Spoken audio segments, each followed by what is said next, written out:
Eruption by the end of the month. If it doesn't happen, the magma may have solidified.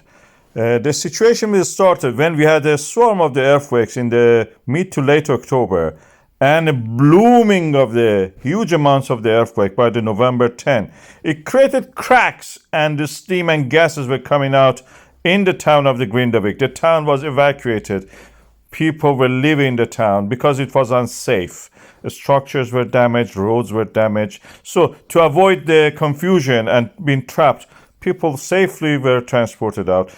Part of the Grindavik was rising with the plus sign I show it, and the part of it was sinking that showed there is a graben forming. It's a kind of a structure when the two fault lines controlling the central part move away, the central parts fall. And through that, if it is a magma somewhere present, we may have eruption.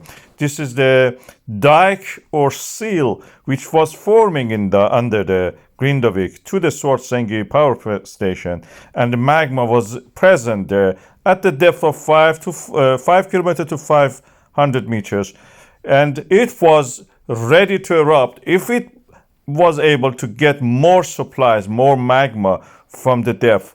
If we had another storm of the earthquake, it was able actually to flow upward, move upward between the cracks of the rock and erupt in this fashion, a very explosive or a gentle way, like what we saw in the Litli-Hrútur. This is the style of Litli-Hrútur most probably.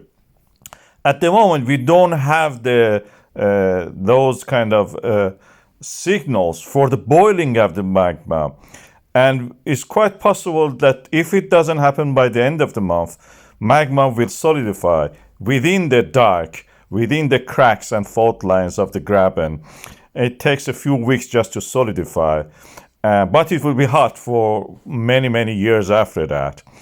And the situation until the end of the month will be a clear cut to see what has happened.